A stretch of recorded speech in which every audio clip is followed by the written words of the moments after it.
Welcome to Show Me Something Wrong, where each episode one of us chooses a movie to watch that the other hasn't seen. The movie is often obscure, usually odd, and always wrong. I'm Dave. And I'm Guy. And today I've chosen the movie, and it's A Haunted Turkish Bathhouse from 1975. Oh, yeah.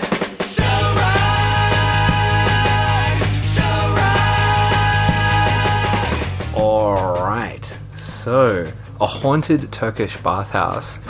The original... The title is pretty amazing. Great title. The Japanese title is Bakaneko Toruko Furo.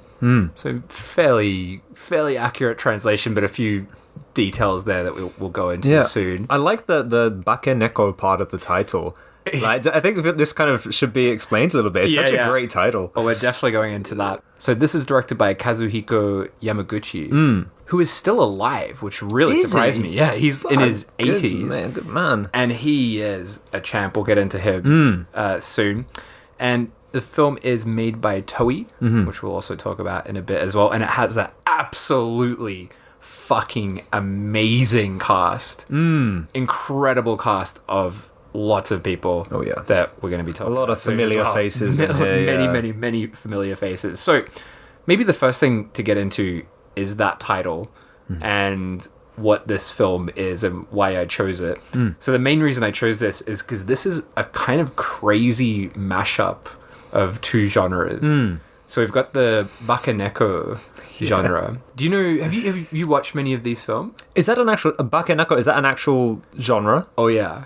So ghost cats genre. No. Maybe this comes from like folklore horror, so yokai stories. Sort of, what is the definition of a yokai? Like a Japanese ghost story or monster story? Yeah, but as you said, it's very much like embedded in with the folklore of Japan, and this is only just my own personal interpretation of it, but it's kind of like, it seems to be always whenever a parent wants to teach their child a lesson, they use the yokai as a kind of like as an excuse or a way of teaching kids certain things. So for example, like, you know, if you don't finish all your food, then the mottainai obake is going to come. Which one is that? He's the one who it's like, you know, mottainai is like the wasteful, so it's like the wasteful ghost. Right. Yeah. What does he look like though? Does he have a particular look? Oh, I couldn't tell you. I think he's actually a relatively new yokai. Oh, really? Not well, in the grand scheme of things. He's not as like famous as the Kappa or something. Yeah. But my favorite one, I'm going to just yokai stuff here, but my favorite one is the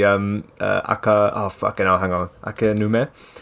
If you don't like clean your bath properly, he's like this like really creepy naked little man with a long tongue who licks all the like the scud off your dirty bath.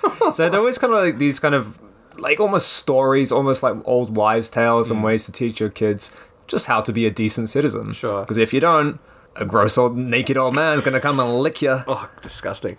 Yeah, the Kappa is the most famous one. The kind of turtle... It's a frogman. Frogman? Yeah. Sorry, not turtle. Like, yeah, he's got the bald head, the kind of Friar Tuck haircut. Yeah. And don't they... Isn't the thing... Kappas are pretty fucked up as well, right? They're the ones that stick their fingers up your butthole or something if you go swimming in the river or something like that. Kind of. No, they might do. No, they rip your balls out. They rip your balls out? Yeah, but they're not like your balls. They're a kind of a mythical set of balls. What? That really? apparently the Kappa will rip out of you. Wow. So they're not like testicle balls. They're just other balls, and there's a name for them as well. I can't remember what they are, but they're the other balls. They're the mystical balls that Kappas like to rip out of people when they go swimming in the lakes. Yeah.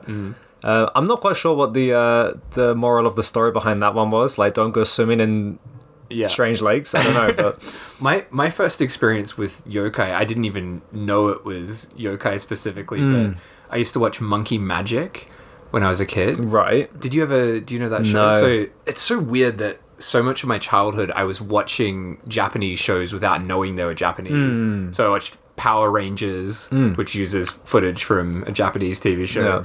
And I used to watch a show called, I think it's just called Monkey, but the theme song is Monkey Magic. Right. By Go Daigo. Sorry, what are they called? Go Diego? Is that what they're called? Who do the Houseu score? Oh, okay. That 70s band. Yeah. And it's a retelling of, what's it called? Journey to the Center of the planet Earth. Oh, Journey to the West. Is that what it's called? Journey to the West. Yeah, and the main character's Monkey and Tripitaka. But yeah, one of the characters is called Sandy, and it's a guy dressed up as a kappa. Wow. And I was like, oh, it's just a bald man. But then he would occasionally turn into like a weird monster. Right, interesting. So literally like when I was 4, I was watching a kappa on screen without knowing it was a kappa. That's pretty nuts. That's pretty nuts. But yeah, this film is part of the ghost cat genre, which comes from that world of yokai. And these films were really popular, all the way back into the 50s. There was all of these ghost cat films. The most famous by far, I would say, is Kuroneko. Oh, yeah. From 1968 by Kenoto Shindo. That's an amazing film. Have you seen that? Yep. That's really fantastic. And another really great one is Black Cat Mansion from 1958. That is awesome. I don't think I've seen that one. So there's loads of these great films, but they're basically essentially like revenge films most of the time, where usually a woman or women are killed or assaulted in some kind of way, and a cat type ghost or spirit possesses them or possesses their bodies. They come back and get revenge. That's most of how they sort of turn out, which is the same in this film as well. So that's one half of this film, but it's mixed with another genre, pinky violence. Yeah. Which I'm sure you've seen a lot of pinky violence before. And this is a genre that the director, Yamaguchi, has made many films in this genre as well. But pinky violence, I guess it's kind of just like a broad kind of term for films that were violent, had a lot of softcore sex and nudity, and they were really big in the early 70s, maybe up until the late 70s. Not a huge run for these films, and Toei made a lot of these films kind of as a response to Roman pornos. Yeah, you a fan of the old pinky violence? I love me. What's some of your favorites? The ones that come to mind is Terrifying Girls High School. That was absolutely great. Zero Woman, Red Handcuffs, knockout stuff. Yeah, I loved Miki Sugimoto. When I was probably 20, I went through a massive Miki Sugimoto phase, and I just blitzed everything of hers that I get my hands on. Iko Rike as well. I mean, she's considered like the queen of pinky violence in a way. Is that Ike Reiko? Yeah. Is she's the one from Sex and Fury? Yes. Is that right? Yeah. I always think of, I mean, the first place I go to, my first experience with the genre was the female prisoner scorpion. Oh yeah, films, which are absolutely amazing as well. I mean, as much as they definitely are set in this genre, I kind of place them aside because they're not as kind of exploitive. You know what I mean? They're a bit more classy. Yeah. And Kajimeko, she definitely does bring, like you said, class to the genre. Yeah. It's not so just in your face, gritty and violent and bloody, and not so sexual either. So even though they are technically, I mean, they are, but they're also not in my mind. Yeah, they are. You're right. They are like they're like the fancier, classier. Yeah, I like to think of Meiko Kaji as better than the. But that's also not to say that these films are cheap and shitty, because I feel like even Japan's. No, I'm not going to say all of Japan's exploitative films are really well made, but there is an artistry behind these films, especially with a studio like Toei Company. They were not, I don't think they were as big as Nikkatsu at the time, I'm not so sure, but, they're a pretty iconic company. When you see their 100%, logo at the start with the waves crashing on the rocks, you kind of almost straight away know that you're in for a good time at that point. And, I mean, I'm kind of going a little bit off track, but there's certain things that make a pinky violence film, and there's always, like, great lighting, great soundtrack. I think the soundtrack is so incredible. It's always like crazy, like frantic jazz. Yes. It's fucking great. And the score of this film, which is by, I didn't know this guy, but Hiroshi Babauchi. He also did the score for Wolf Guy, which we can talk about later. But yeah, it's a great score. That's completely nuts score. And they all have a very similar, even though they're different story wise. They're very, kind of, it's quite a broad genre story wise, but they all have kind of set themes. Yeah, that all kind of conform to that pinky violence label. But every time one starts, they kind of have all the regular faces and the regular scores, and you always just know you're in for a fucking fantastic time. Definitely. So before doing this episode in preparation, I watched all of the extra features on the Blu-ray, Mondo Macabro, recently. That's sort of another reason I chose this. Because when I watched this film a year ago, I feel like, not to sound like I knew about this film before everyone else. I knew it before it was cool. I don't mean it in that way, but I feel like it wasn't really so much on anyone's radar, and now like everyone's talking about this film. Everybody, literally everybody, like everybody, in the everybody. World. Forget about Avatar 2. It's all about Haunted Turkish Bathhouse. But yeah, I wanted to watch all the stuff on that Blu-ray to pick up some extra tidbits, and there was a pretty great comment from. On one of the extra features, there's a film scholar, Patrick Mathias, who talks about Toei Studios. And he's basically talking about how this Pinky Violence line was in direct competition with Nikkatsu's Roman porno line. Okay. And the guy that ran Toei Studios at the time, his name was Shigeru Okada. Yeah, he wanted to compete with Nikkatsu. And there's a on record quote from him that is fucking amazing. That's just setting up what he wanted Pinky Violence to be. Do you want to hear the quote? I've got it written down. So it's quite a long quote. So he said, this is his quote from the guy that ran Toei at the time. Make more erotic films than Nikkatsu. Make erotic films that are not romantic, but are more hardcore. If our rivals have 5 sex scenes, we should have 7. There is no such thing as honor. Get popular actresses out of Nikkatsu movies without hesitation. Eroticism, eroticism, eroticism. And that is something that you see in this film, where this film actually poaches some Nikkatsu actresses. So actresses that you basically would only associate with Nikkatsu usually have been plucked out of Nikkatsu Roman pornos and put into this film. We'll get into that once we get into the film itself.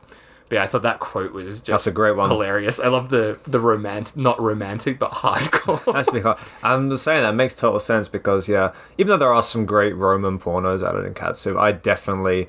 Well, I was more interested and enjoyed the Pinky Violence stuff a lot more. Yeah, it's funny. I think when I was younger, I preferred the Pinky Violence stuff because it is more fun. Yeah. But as I've gotten older, I've really grown to appreciate how, I don't know, how fucked up and artistic the Roman pornos They're very can be. classy, aren't they? Yeah. Again, just back to the director, so Yamaguchi. I just wanted to talk about him a little bit. So he worked with Toei a lot, had an amazing career from the 70s onward, and he's directed some of my all-time favorites. Have you seen Sister Street Fighter? Oh, of course, yeah. Fuck, that is such a fucking great Brilliant film. movie. So that is probably his most famous film, I'd say. Absolutely fantastic martial arts film. And maybe my favorite is Wolf Guy. And I know you watched that kind of recently as well, right? Yeah. Absolutely amazing. I had seen like a handful of his films before that. I'd seen like the Delinquent Girl Boss films and the Wandering Ginza Butterfly, and like I said, Sister Street Fighter as well. There's a couple of Meiko Kaji films like here and there, but I hadn't seen Wolf Guy, and you lent it to me earlier this year, perhaps. I think so, yeah. And it fucking blew my mind. It is so good. It's another kind of weird mashup. It is. Thing. It is like Sonny Chiba as a wolf guy. He's not really a werewolf.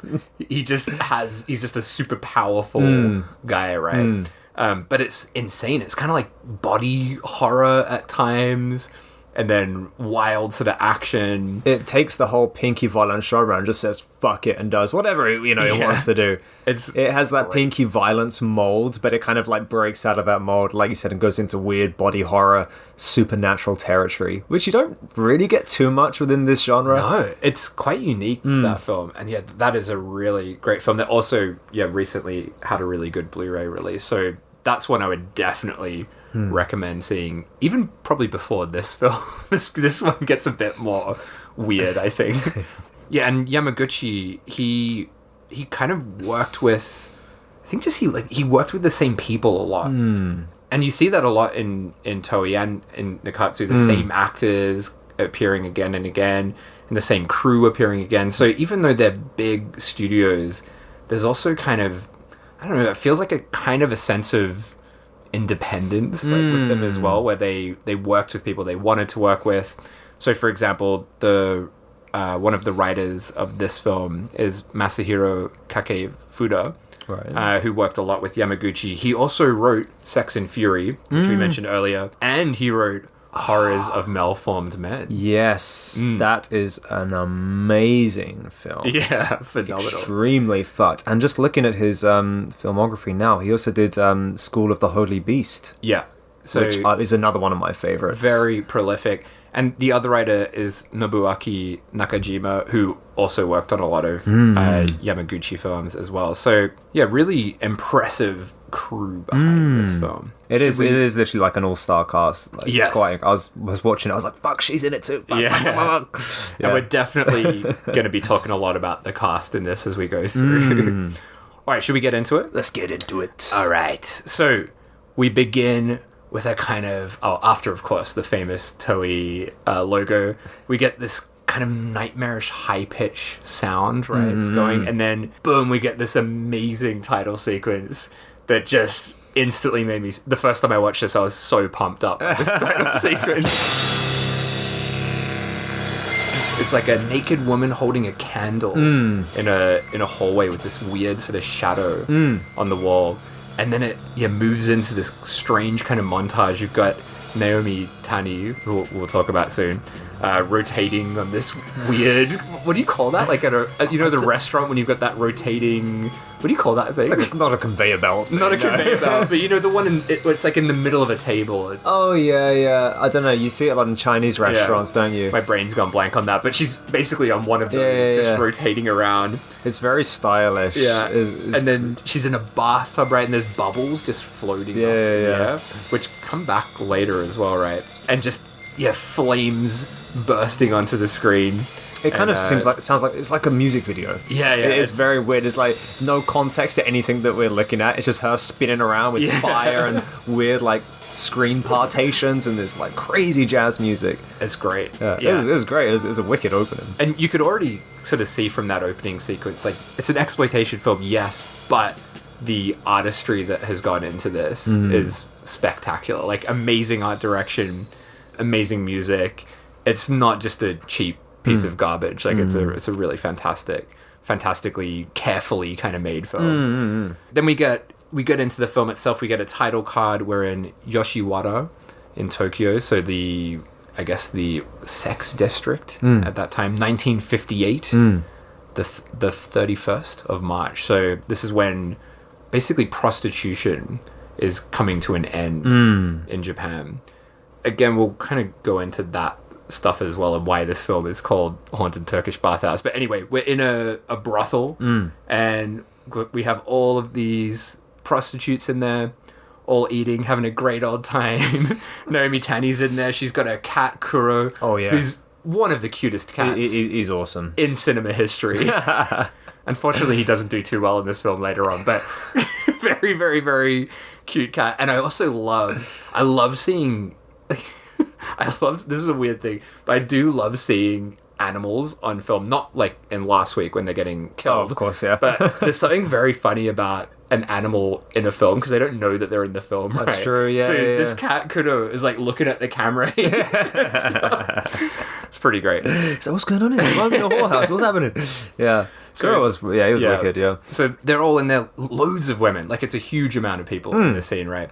Yeah, the owner of the brothel, Genzo, comes in. So Genzo is played by Taiji Tonoyama. Right. Did you recognize him, the owner? He's the old guy, right? Yeah, he is one of the most prolific actors from Japan, like a character actor. He was in Onibaba. Oh, mate, he is in so much stuff. So he's in one of my favorite movies of all time, also by the director of Onibaba, called The Naked Island. Right. I absolutely love that film. He's in an Ozu movie. He's in Good Morning. He's in The Realm of the Senses. He's in everything. I'm just looking. He's been in Imamura films. Like, he is... Jesus Christ. So prolific. And I think he was acting from maybe like the 30s onwards. Wow. So he is... fantastic and very, very prolific. That's mad. He's got 220 titles to his name. Incredible. That's fucking nuts. And I love his character in this. He's like an Osaka guy, right? And he makes loads of references to Osaka, which I really enjoy. Is he actually from Osaka, do you know? I don't know. He does have real strong Osaka Because he was really convincing. Like, we both live in Osaka. And I was and then the film is set in Tokyo wherever. So, but I was like, wow, there's this Osaka and Osan here. That's great. You could totally imagine going to a bar and just having a drink with him, right? 100%. yeah. But yeah, he's a legend, that guy. So that's Genzo, the owner of the brothel. We also meet his wife, Utae, who's played by Tomoko Mayama. I don't know her from too much, but I know that she's in a Lone Wolf and Cub movie.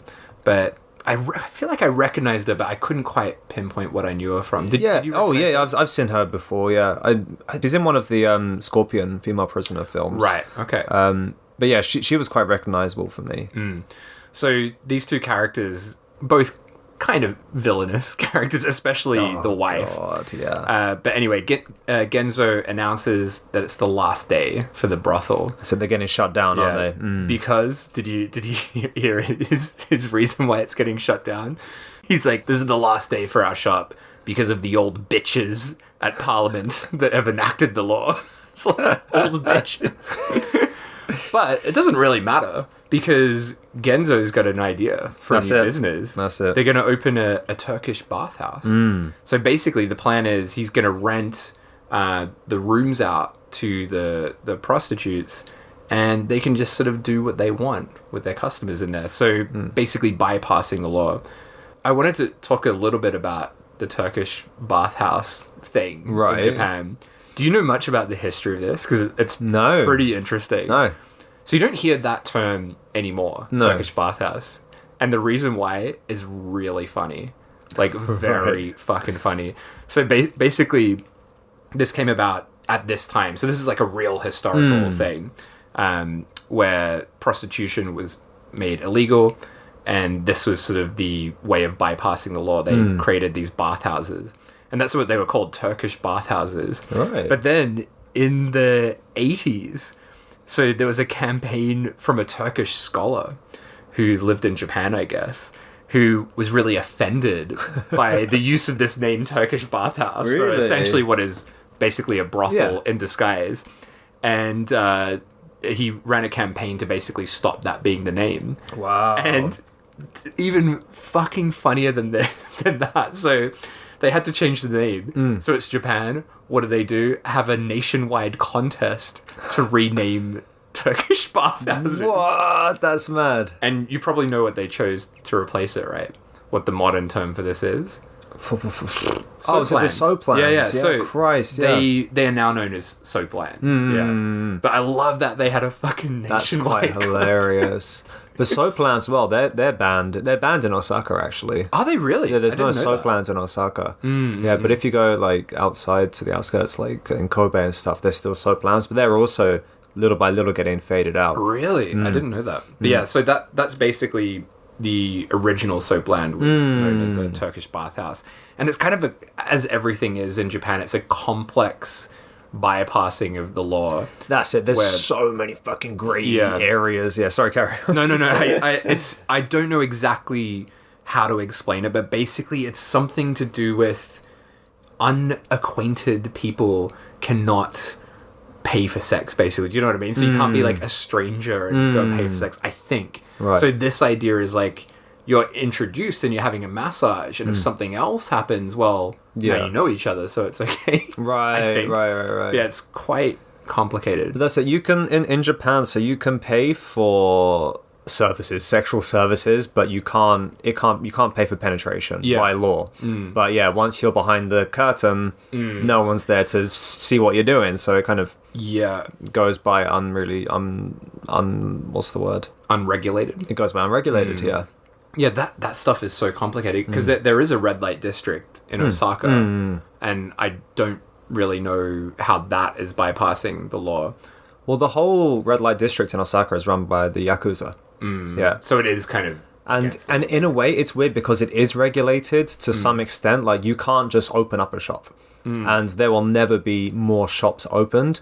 there can only be like the shops that are there now, and if someone who the owner, if they pass, then it gets passed on to the next person, etc., etc. But you can never open a new shop, so there will never be more brothels or prostitution houses or Turkish bathhouses than there are now. So but the whole thing is like this weird grey area where they kind of provide one service but not the other in a way to get around the law, and the police have always shown like a blind eye to it. But who knows when they're going to get shut down. Sure. Because much like the brothel, the red light district in Osaka, there was another one in Amagasaki, which is Amagasaki is Hyogo, right? So the connecting prefecture. And they've been running for forever, since, for decades and decades. And one day the police just walked in and were like, no, can't do this anymore. You're shut down from today. Really? And it's kind of like up to the police when they decide to make a move on it, really. So that might be the thing that happens in Osaka as well. It's almost just like a ticking time bomb. Wow. Yeah. I don't want to like fetishize that area or anything, but it is quite an aesthetically amazing area, the red light district in Osaka. It's basically these kind of like small alleyways, right, with lanterns. It's very different from red light districts in other countries. Yeah. Anyway, so sorry, that was a bit of a big tangent. But anyway, Genzo, the owner of this brothel, he's changing it into a Turkish bathhouse, and all the prostitutes are keen as a bean, mate. They're stoked with this, absolutely stoked, except one person. So mate. Yukino, played by Naomi Tani. So she's the one that has the cat, Kuro, and she doesn't want to do this. She's married, I think. Yeah. The whole marriage kind of thing, they say that she's married at this point, and she has a partner. Yeah. But are they actually officially married?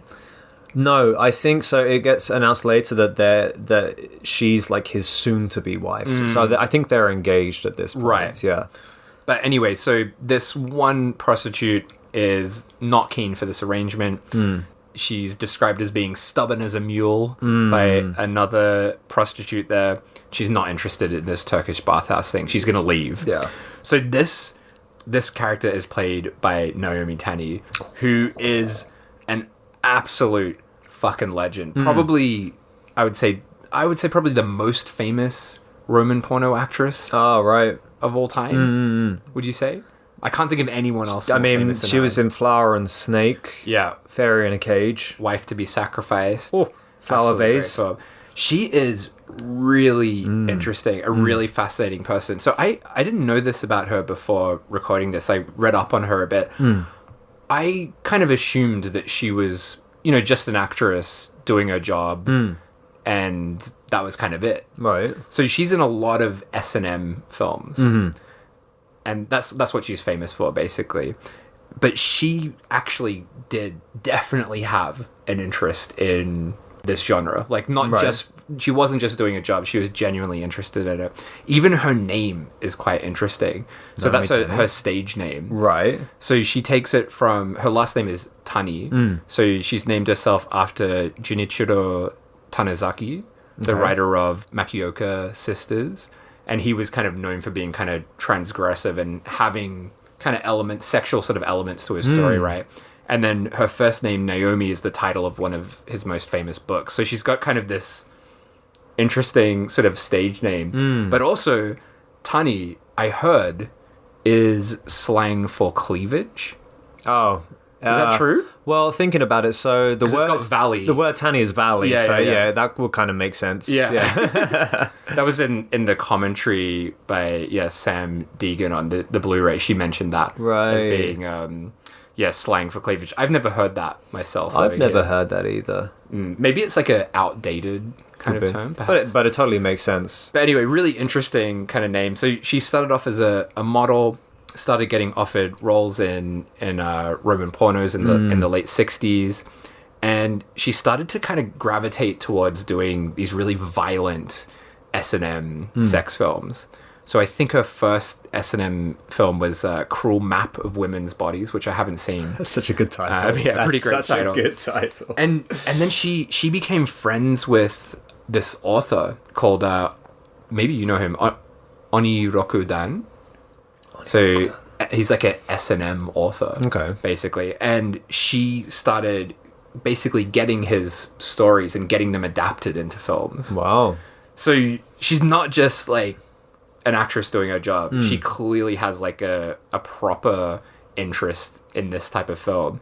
And I think that's maybe when you watch her in those films, she is fucking amazing and gives a performance that is really layered and interesting in everything that she's in.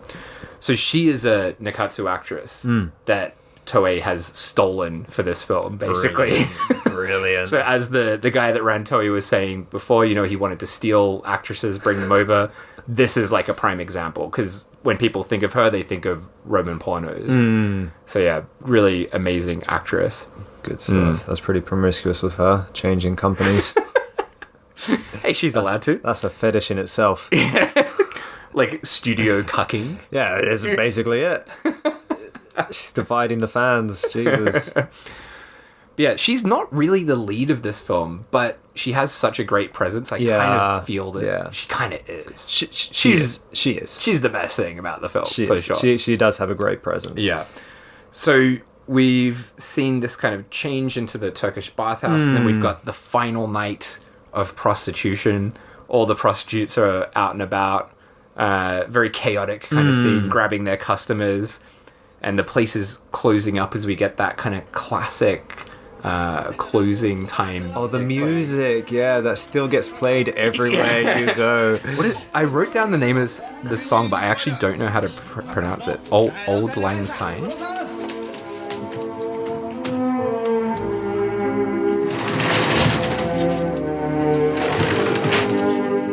Everywhere you go in Japan, when it's time for the shops to close, regardless of if it's a fucking supermarket or a brothel, they all play the same song.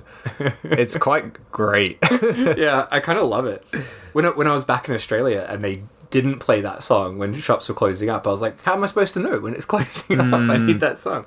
But yeah, so that song plays and we get a title card that just says prostitution ends. Yeah. So that is the end. Yeah. And we've got the new era of the Turkish bathhouse. That's right. So prostitution ends, and we see Yukino leaving the brothel, taking her cat Kuro with her.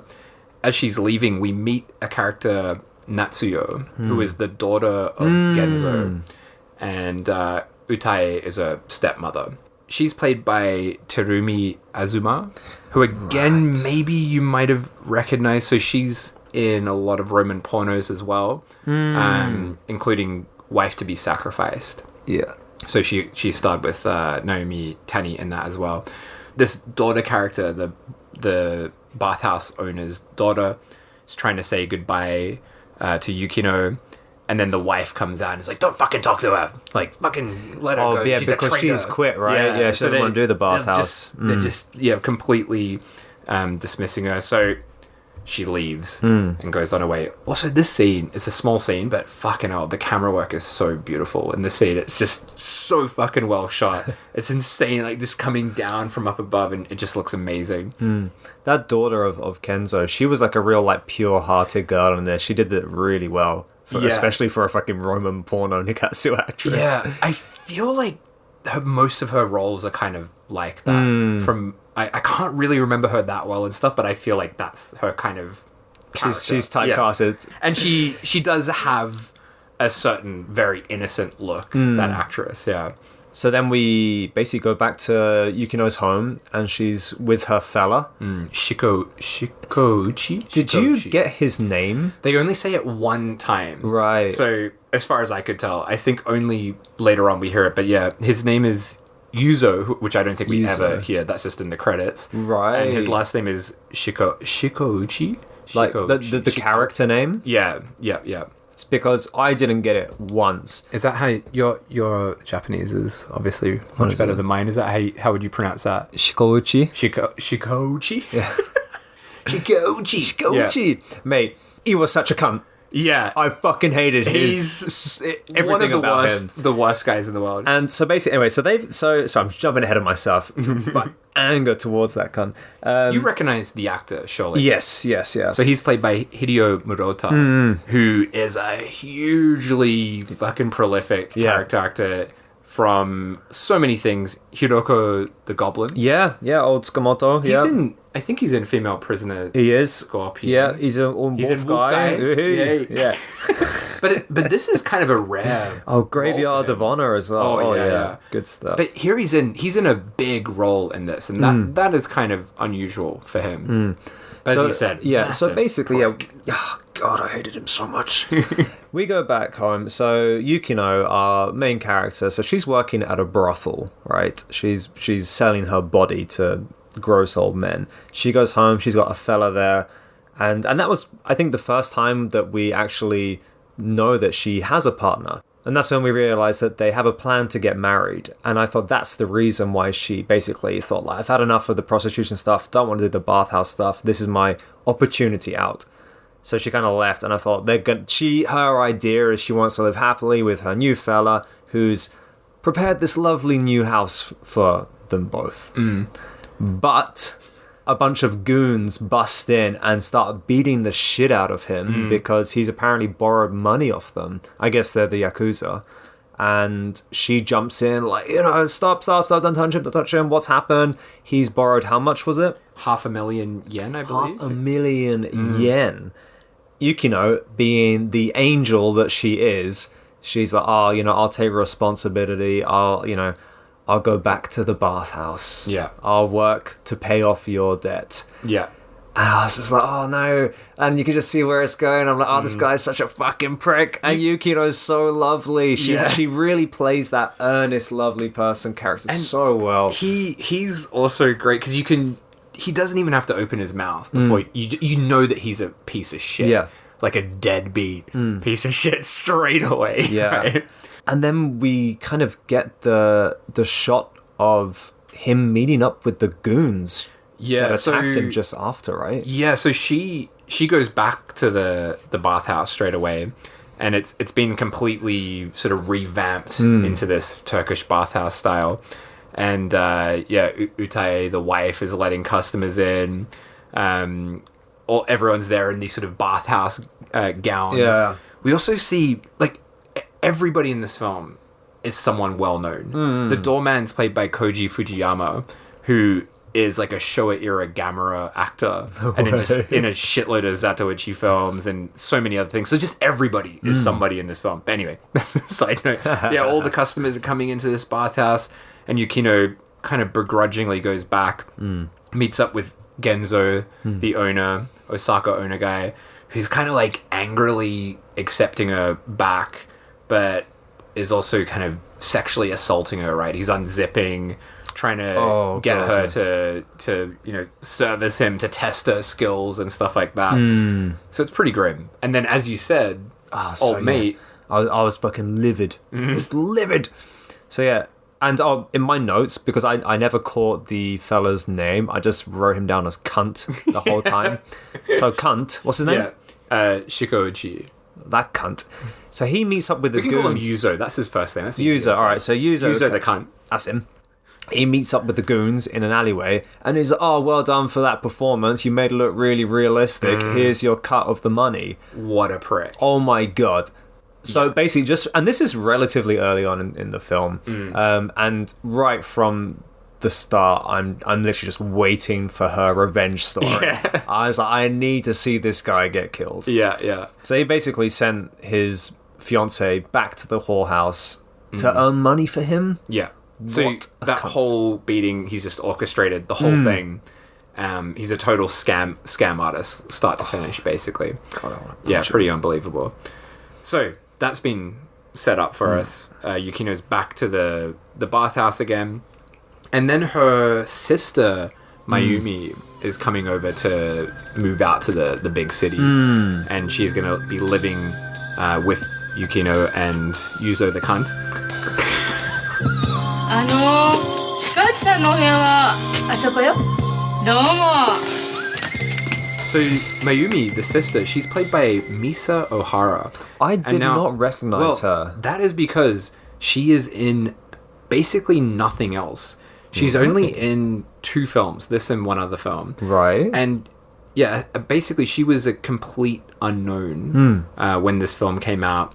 She was working as a receptionist. What? And she was spotted by a Toei scout who was like, come be in this movie, basically. Wow. Yeah. But she's incredible in this. Really good, yeah. I loved her in this. It's such a shame that she's not in more because she's really fantastic. Yeah. And she kind of has the most interesting character to play because she basically starts out as this very naive kind of country bumpkin kind of character. Right? She's got like pigtails and she shows up very like innocent, and then as the film moves on she becomes a very different kind of character, which is pretty awesome.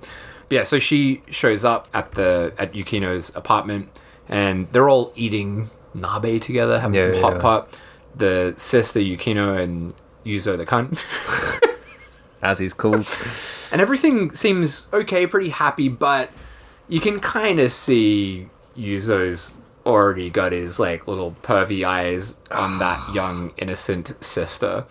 And the sister asks Yukino where she works, and Yukino gives kind of a vague answer, not quite. Like, how did you manage to buy such a beautiful home kind of thing? Yeah, so it's a bit... Yeah, she's kind of keeping her life a secret. Yeah. Because her sister's kind of her... What do you say? It's like, I think she says it later, like her sister's her dream, right? Yeah, like so she's the reason to live. Exactly, yeah. She wants her to have a great life and not have the kind of awful experiences that she's had. So then we get quite a creepy Just scene. a weird sex scene. Yeah. Do you want to tell us a bit about this? It was just a bit odd. Like, I didn't know what was going on at first. So we get to nighttime and we can hear some movement under the covers. And initially I thought Yuzo was like already raping the younger sister. Sure. It turns out he's actually with his wife Yukino, and Mayumi, the younger sister, is kind of like watching them through a crack in the door. Yeah. But it's not like a sexy peeping watching. It's like a trauma. It's like she has the face of terror. Yeah. It's like she's absolutely mortified as what she's seen. Yeah, it's a very odd scene, actually. But then it also kind of made me think that why the fuck are they leaving the doors open? It was only open a crack, though, right? Wow. She was sort of watching it through a little crack, but yeah, quite an odd little scene, right? It was. It's like she's never seen anyone fucking before. Well, that's sort of setting up her character, right? She's completely naive about any of this stuff. So then things take a turn for the worse. So again, Yuzo the cunt. Mate, we should break the record for the amount of times we say cunt in an episode. The counter on. Oh my god! So what's his new plan this time? So, oh god, I'm so mad. I love your passion, your passionate hatred for this man. It's well deserved. It is. He doesn't deserve to live. So Yukino, after doing a shift at the Turkish Bathhouse, comes back. Yuzo, that's not his name, is it? Yeah, that's it. Yeah, okay, good. Yuzo, the cunt, he's kind of just like sitting there smoking a fag, and he's like, I'm in debt again. She's like, what do you mean again? He's like, well, I borrowed 1 million yen from the mob. What a twat. But he acts like it's no big deal. Yeah. And he's like, what's done is done. I've already fucking borrowed it now, so we just got to deal with it. And Yukino, being the heart of gold angel that she is, wants to help and save him because she loves him. So mad. So what does she do? And he's like, maybe if you go and work at the bathhouse full time, basically live there. Yeah, like full fucking time.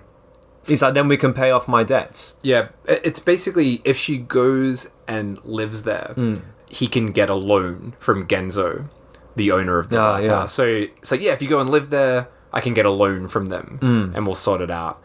And she almost kind of happily agrees to it. You know what I mean? Like, it's kind of this sort of like, of course I'll sacrifice myself for you. Which is kind of typical for her kind of character to be like this. Like, the kind of characters Naomi Tani plays. But yeah, what a fucking... I was livid. Shitty, unbelievably shitty man. And he only gets worse. He does. And it's not like he's a hunk or anything. No! He's a cunt! So then after this has all been set up, we cut to a sexy dancing babe. He's just like stripping. I'm like, what's going on? We got some 70s music playing. It's all quite incongruous because we've got like a 50s setting and then 70s music. It's quite weird. But Genzo's wife, Utae, is giving Yukino's husband this big wad of cash, basically, paying for Yukino. And then he just like flat out says to the wife of the bathhouse owner, like, oh yeah, let's have an affair. That's Yeah. So yeah, and one of the other things. So they said like the mama of the bathhouse and him, the kind of husband, they're going to split her earnings. So it's like she's not getting anything out of this. Yeah. So the bathhouse and him are taking the profits. Awful. Right. God. Like, he's one of the greatest representations of a piece of shit on camera. Yeah. I fucking hate him. They really they wrote him with no redeeming features whatsoever, didn't they? Seriously. So it's snowing at this point. We've got this kind of snow in the through the windows of the bathhouse. All the prostitutes are hanging about, and Yukino comes in and starts kind of gagging and puking. Kind of realize straight away that she's pregnant. So Utae comes in and tells her she can't work if she's pregnant. So that's kind of setting up the next awful thing that's going to happen. Yeah. And then another awful thing that happens. We're back to the apartment. Mayumi, the very naive, innocent sister, is in the shower, and Yuzo, cunt, comes in, storms in, and just starts violently sexually assaulting her in the middle of the shower. So like water's blasting down, he's tackling her to the ground.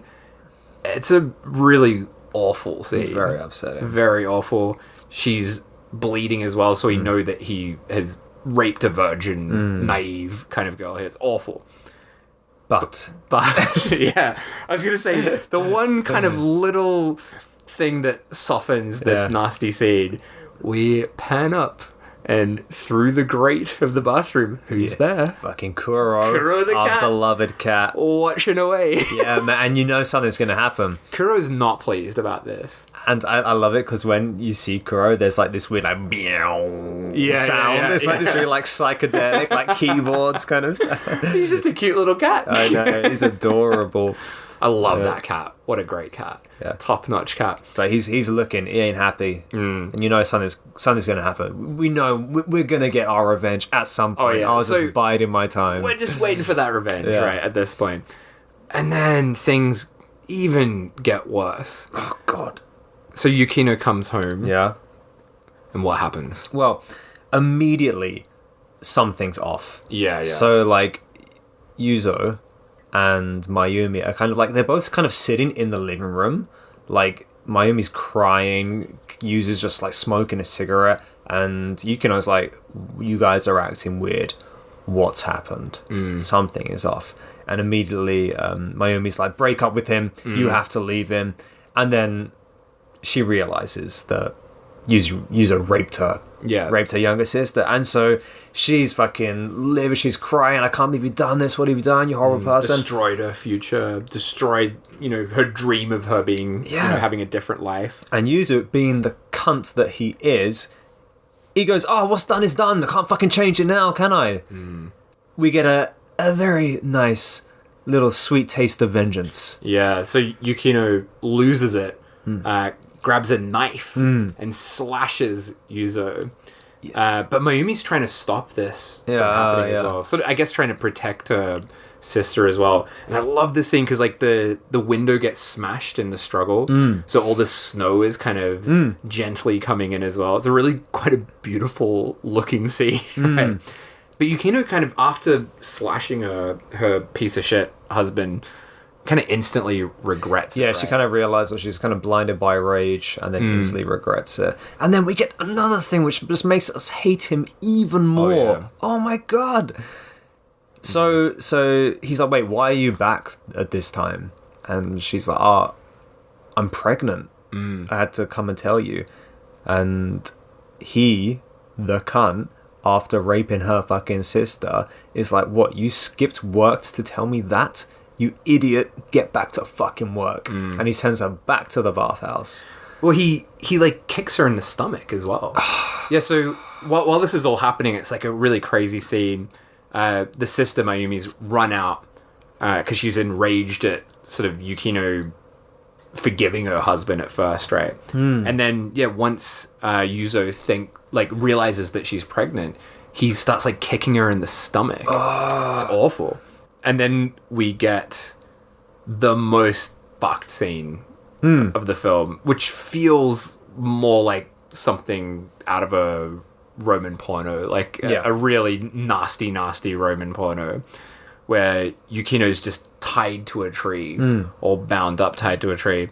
Utae, Genzo's wife, is watching along with that piece of shit husband, Yuzo, as Yukino's getting whipped, and it's just really intense and fucked up. The music is completely insane in this scene. I don't even know how to describe that music or compare it to anything. No. It's nuts. It's like this electronic kind of wild score. It's like really going bonkers in this scene.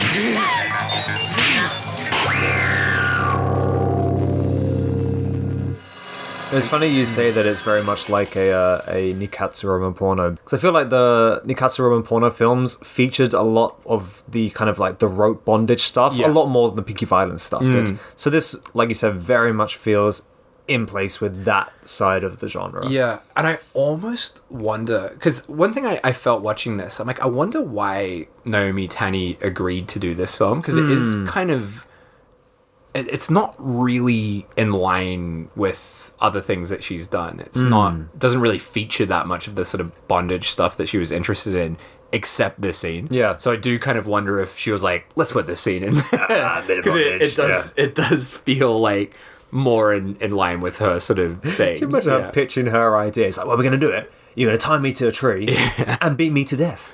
And it's going to be great. It wouldn't surprise me if she did, honestly. Like, knowing who she is and her interests, it seriously wouldn't surprise me. Mate, I'd love to have an actress that involved in what I wanted to make. Can you imagine? That'd be brilliant. But it just gets worse and worse, this scene where the husband, Yuzo, they've got like this big stick, right? And they're just jamming it like into her body, like stabbing it into her guts, like sort of trying to force a miscarriage, basically. And it's really vicious. And again, it's like snows everywhere, snows coming down. So it's quite beautifully shot, isn't it? Yeah, beautiful looking, but it's so violent and so awful. And he's stabbing her in like the crotch, and just it's really intense. She's begging him to stop, telling him it's his baby, basically. He doesn't give a fuck. And then we also get Kuro watching again. Oh yeah. And we see I think this is maybe the first time we see his point of view. We get the cat vision. Yeah, we got cat vision. So it's black and white cat vision. And then suddenly during this beating, she looks at her husband and she looks like a different person, right? She looks completely possessed. Yeah. Quite frightening, like in this one shot. Yuzo kind of freaks out at this expression and this sort of possessed look that she has, and kind of loses it and smashes her across the face with the giant stick. And she spits out all this blood. And all the prostitutes that are around this scene holding candles, the blood that she spits out like puts out all the candles. Oh, so good. It's quite incredible. But that hit to the head has killed her. Yeah. Yeah, pretty intense. I loved that look that she gave him. Yeah, it's because really she, powerful. like I said, she's suspended by rope from a tree, so she's essentially like pivoting. She's like spinning round, and as she kind of rotates, you just get the glimpse of her face that looks utterly terrifying. Yeah, and like you said, he gets completely taken back, freaks out. Yeah, and it is like she's possessed. Yeah. It is a brilliant face. It's a really full on scene, but oddly beautiful as well. In the with same the way, candles as well. It was very kind of ritualistic. Yeah, wow, like that ending of that is is just the blood hitting the candles. I think and then is you get the such a blood great like touch. dripping down. So she does have a miscarriage, and well, they beat it out of her, so all the blood drips down out of her onto the white snow. Yeah. Again, visually, it's very nice. Thematically, it's very fucked. Very fucked. And she's dead. So they are carrying her body off to, I guess it's like a basement or in the bathhouse or a separate building, but basically a kind of basement sort of room. They concrete her into the wall. Man, I was not expecting this. So it's very like Edgar Allan Poe. Right? Yeah. They fucking bury her in the wall. Yeah. What? So they just seal her up in the wall. Then Yuzo and Utae, the wife of Genzo, start getting all kind of horny over this, right? Oh, so I think it's important to note that Genzo, the owner of the bathhouse, he's not involved in this. No. This is the husband and Utae. Like, this is their thing. Yeah. And so they're kind of locked together now. And they have this kind of gross post-murder fuck. They have like basically. this like sacred bond, don't they? Yeah. It's like we've done this heinous thing together. Now we're like bound for life. But they're loving it too. They're super horny about this. Yeah, what a sequence. And then this is, not too far into the film, and Tani is gone from the film at this point. Yeah. So even though she feels like the star of the film, her role is not necessarily the main role. She doesn't have the most screen time of if you share it among the different actors, right? And then that's the end of the first sequence, isn't it? We cut to a title screen several months later, and we come back to the bathhouse, which is booming.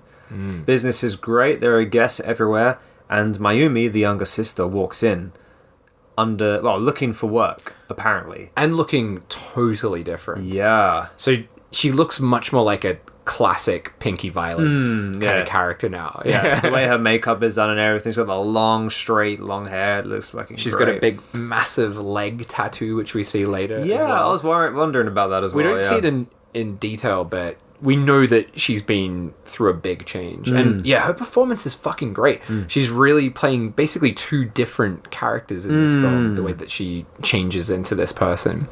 So yeah, she's basically under the guise of looking for work. But we all know that she's really looking for her sister. For sure. Yeah. Oh, this is when we get the most ridiculous scene. Oh my god. Yeah. So she has to basically pass the interview process, essentially, and we get this fucking ridiculous bozo guy who's like, "Oh, I'm going to show you how you're going to please a man." Did you recognize the actor? No, who's that? This is another massive character actor. Really? His name's Shingo Yamashiro. He is in so much stuff. Really? I think he might even still be in stuff now. I feel like he's still alive, but he's in a lot of Miike films as well. So this is him young. This is like early in his career. But as you said, fucking ridiculous character. So he's basically the guy auditioning her to work at the bathhouse. How would you describe the way that he behaves? The only way I can put it into words is as we kind of use this as a textbook definition, but fucking Dan Aykroyd in Ghostbusters. Right. Like, it's so over the top. He's like, ooh, and his eyes are crossing as he like, literally goes cross-eyed. it's so dumb. So she does this ridiculous, like, weird naked dance on top of him, and she's like rubbing his body down with soap, and he's like pointing to his bum and his dick, and the whole time he's like literally howling at the moon and going cross-eyed and spinning his head around. He looks like a cartoon character. This whole sequence is so fucking weird after we've had this really violent scene. And then we get this ridiculous comedy sequence. Yeah. But it's also the most, in terms of like sex, the most graphic scene. But it's gross as well. So we've got all these close-ups of Mayumi licking his disgusting... Sorry, I shouldn't body shame him, but I've got a hairy body too, but his gross hairy body, like licking him while he's going cross-eyed, and it's like cut in this kind of frenzied sort of way, and then she's 69ing on top of him as well, and it's really like graphic. It's really graphic. like, for her not being an actress of this genre, but, like, she really agreed to do a lot in this, didn't she? Which I do wonder why, if that's why she only did 2 films, you know, if it was just too much. Yeah, because fucking, and like she has to fuck the old guys and the young guys, and rubbing her butt on people, and it's a lot. She literally had like junk in her face whilst filming this. It was pretty grim. A lot, but so ridiculously like slapstick comedy. We also see. I bet you loved his cum face during this, didn't you? Well, as you said, Dan Aykroyd cum face. It is the best of the cum faces, and he does well. That's the creme de la creme. Yeah. So Yuzo, Yukino's now widower, I guess. Seeing that you, I guess so. Yeah. He's got a new job. Ah, yeah. I was wondering why he was in the office. He's the manager of the bathhouse now, hanging out with Genzo and Genzo's wife, who he's now shagging. Yep. And yeah, Mayumi walks in, having passed the audition. That's it. Dan Aykroyd's like introducing the new staff. Yeah. And Yuzo is shocked to see her. He's kind of worked it out, right?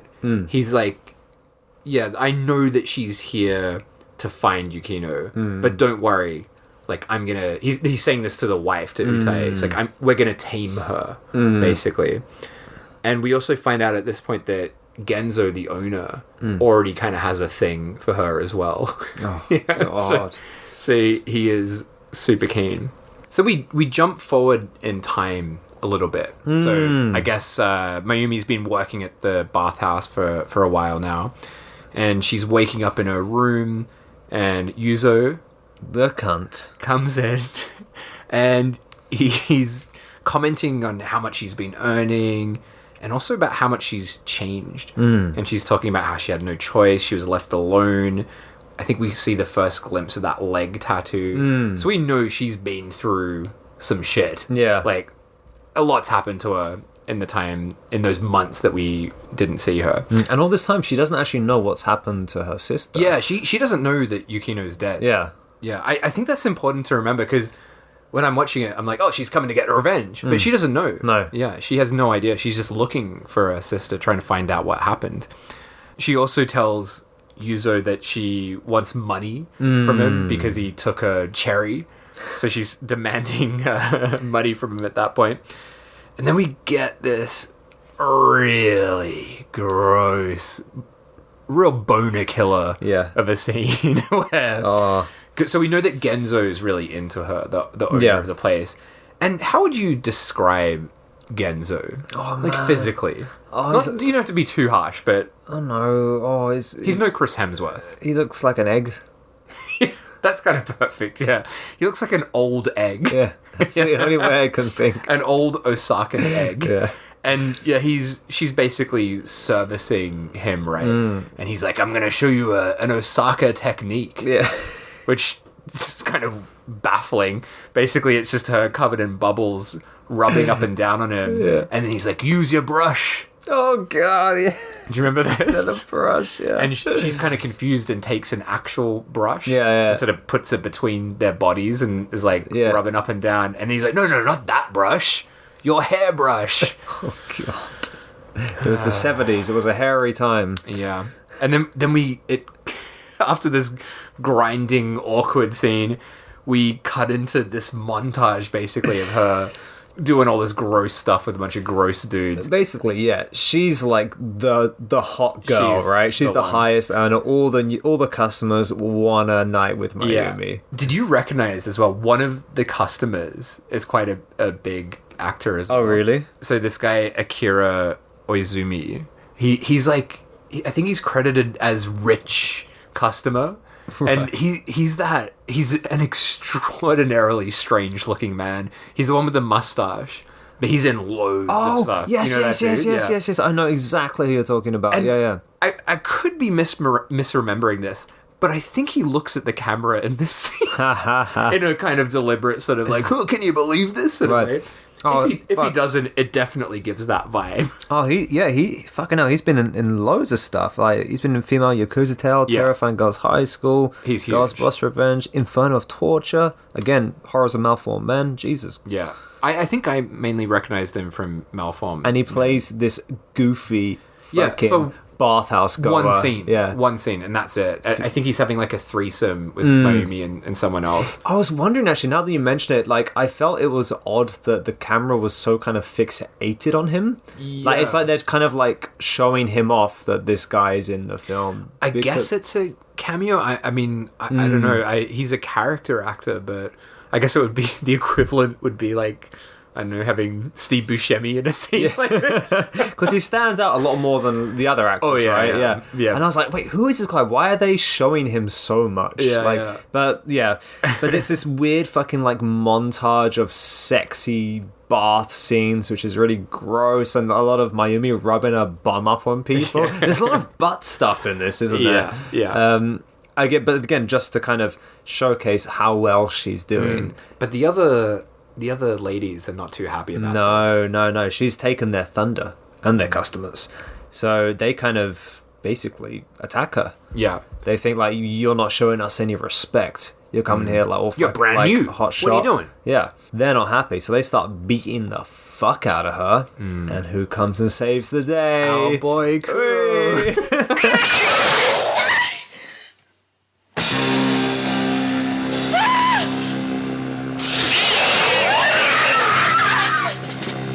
Kuro comes in, slashes one of the prostitutes in the face. Oh my god, wait, Kuro's entrance though, holy shit. yeah, it's great. so good. It's like he flies through the sky, and again, it's like this pew sound as he moves. I loved it. Like I said, like as like in midair, mid motion, slashes one of the prostitutes' faces open. So good. And it's like, she didn't really do that anything wrong. It's like, we want the revenge of the other guys. Yeah. Like, this is superfluous, these characters. Like, sure, they suck. Yeah. They're not being very nice to her, but we're not here for the revenge on them. Yeah, but it's so funny. I loved it. So one girl gets her like face slashed, and one of the subtitles is like, "It's a cat." I just found that so funny. So Mayumi sort of runs after Kuro, right? Who's zoomed outside. And then when she's outside, she's watching through the window to, I guess it's Genzo's living quarters. So That's Genzo, right. the It's her owner. daughter, right? Yeah, Natsuo, who we've only seen in one scene before when she was saying goodbye to Yukino, the very innocent daughter character. Yeah. She's playing the piano. Kuro comes into the room and she's patting Kuro. She's talking to Kuro about Yukino. Like, oh, where's Yukino? I haven't seen her for so long. Yeah, so we sort of see that connection that I guess Kuro has with Natsuo as well. And then we get a kind of weird like dream image, right, of Yukino freaking out.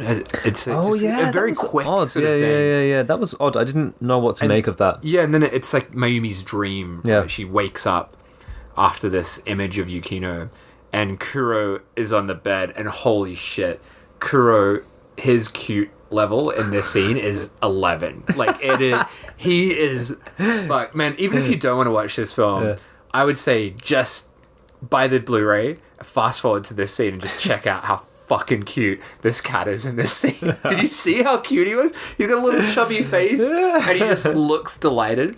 One thing I really liked about this film is that Kuro looks pretty happy. Yeah. The whole, like, you know when you often see cats in films, they're not having a good time because, you know, a dog Kuro wants to be love. in a film. A cat doesn't want to be in a film, right? Yeah. But he looks very chilled out. Yeah, in this scene. he was looked after. I gotta say, at this except point, maybe later. fucking hell, yeah. Not, but yeah. At this point in the film, like, because this is a relatively short film, it's only like 80 minutes odd, one or two. And at this point, we were 50 minutes in. Yeah, there's been no ghost cats. Yeah, and I was like, where are the ghost cats at? Like, Yeah. what's Kuro doing? Come on, Where's Kuro. Yukino? Like, Get involved, Kuro. What are you she's doing? there. Where's the revenge? Like, I wasn't quite sure where it was going, and I was also like, I mean, yeah, it's a Pinku. We've seen some fucked up like S&M kind of stuff, but like, I wasn't really like, I wasn't thinking there's anything that wrong, so to speak. It just seemed like just like an odd run of the mill Pinky Violence film up until this point, but only 30 minutes left. Yeah. But this last...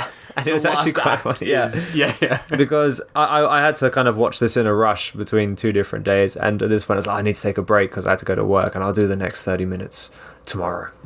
And the next 30 minutes, mighty fuck, was not ready for. It goes pretty wild. We've had sort of everything's been put in place at this point, right? Then we get a really amazing looking scene that is so of this time and so beautiful to look at. We've got this crazy fake pink sunset. Love it. The set's so fucking great. I love that look. And it's something I feel like you only really see it in this era of Japanese films. It's so specific to this kind of film. Yuzo, cunt, waiting for that, is driving Mayumi around. Yeah. And he's telling her, you've got to chill out. You got to take a rest. You're working too hard. And she's really cold to him. And he's trying to kind of molest her again at this point. He's telling her, like, oh, Utae, she's too old for me. You're the one that I love. Yeah. And he's sort of making out with her. And Mayumi kind of just sort of accepts it, right? Yeah. And she's got something. She's got some ulterior motives, but she kind of just like, all right, I'll run away. Like, you're the best. Yeah. You're the best. You're my first man. Yeah, you're the best. But it's very. It's not. It's clearly fake. Like what she's saying to him. Yeah, old men will believe anything a young girl tells them. You're the best. So then we're back to Natsuyo, the innocent daughter character, playing the piano. And Genzo's watching all proud. He loves his daughter. And he's like, I've got to head off to Osaka. That's right. He's going on his business trip. Land of the free. And then, we see Yuzo and Utae, and they're kind of plotting. They want more. Even though they've got a lot at this point, they still want more. And Utae is like, Genzo, he loves his daughter too much. And kind of jealous of the daughter. Yuzo makes the suggestion of, how about we get rid of this bald egg man, Genzo. so this whole business, this Turkish bathhouse, can be theirs. So that's it. And so they go to attack the owner. Well, Genzo walks in on them. Yeah. Oh, that's right. He finds them. Yeah. So their plan is kind of forced into action. Yeah. And he's like, what the fuck is going on here? And they, like you said, they're forced to basically get rid of him. And they want him out of the picture so they can take over the bathhouse. It's such a good scene. It fun. is. So they smash a bottle over his big bald egg head. And he's all like covered in blood. But as he's like bleeding and he knows he's going to die, he's kind of mocking them. He's like, you'll never own the business because it's all... it's all in my daughter's name. That's it. Yeah. To be fair, shouldn't have said that. Yeah, he shouldn't have let that one out. No. Dick move. They should have had another shot of him going like, "Oh fuck, I shouldn't have said that." Yeah, he lets that slip, doesn't he? He's been bottled, and then what happens after that? Well, they fucking stab him relentlessly. Annihilate him. They absolutely stab him to hell and back.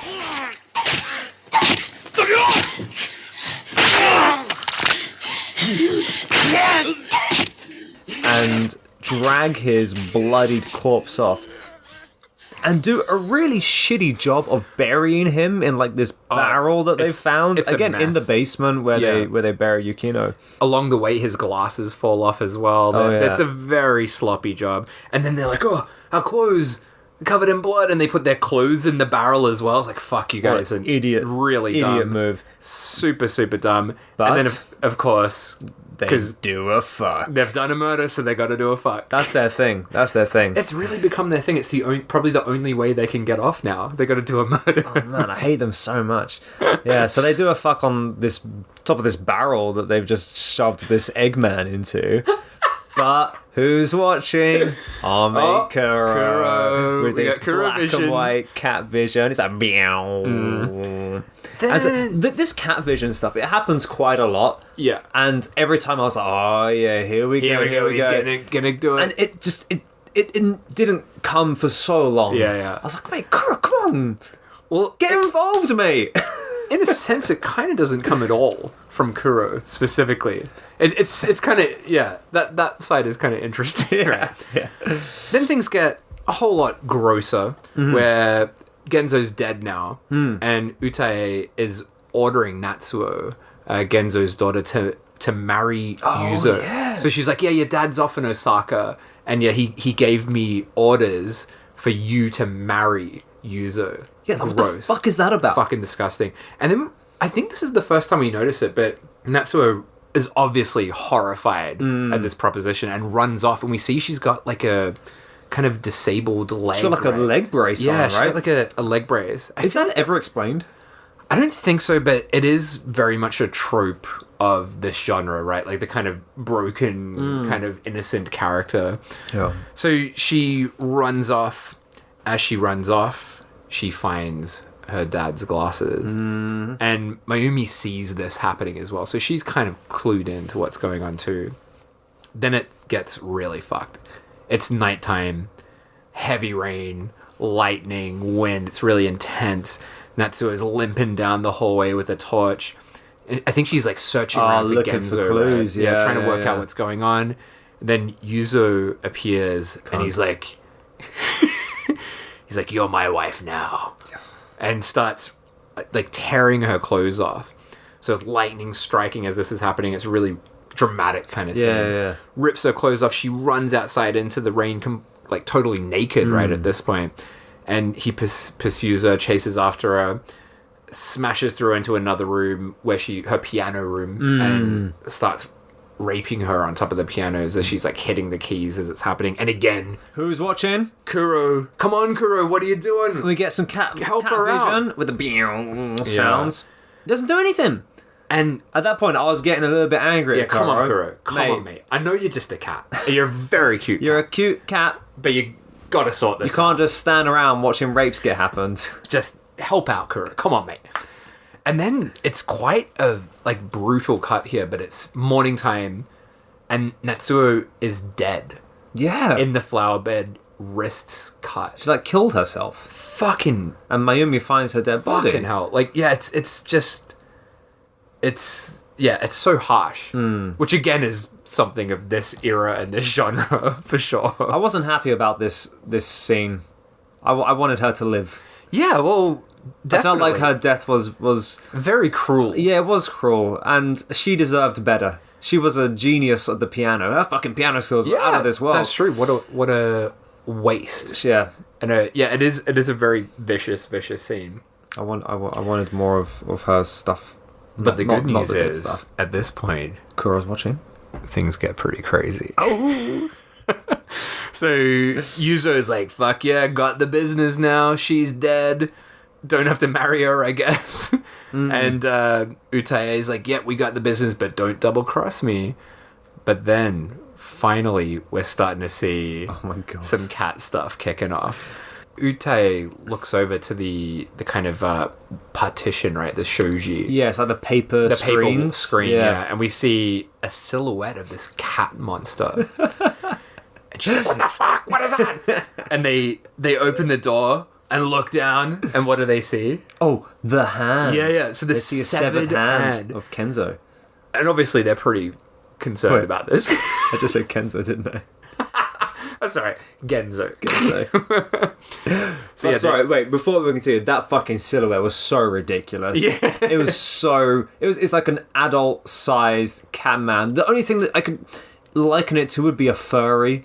I agree. It's very Cats the Musical, isn't it? I didn't see that. But yeah, But it is that. Like yeah. grown men dressed up as Oh yeah. cats. Yeah. So yeah, they find this like severed hand on the floor and they're like, oh my god, that's his hand. Him being Genzo. And they go to the barrel that they buried him in, tip it over, pull him out, and he's all fucking like rotten and bloodied, and there's like maggots on him and shit. And lo and behold, his hand is missing. And then what do we get? Well, Mayumi's watching this as well, so she's sort of seeing this all happening, and then we get something. It's a weird thing, right? It's very funny, but also I felt a bit bad for laughing. But we basically get Kuro flying through the air, attacking Yuzo. Yep. And it's just these lots of shots of him flying through the air, Yep. Kuro the cat.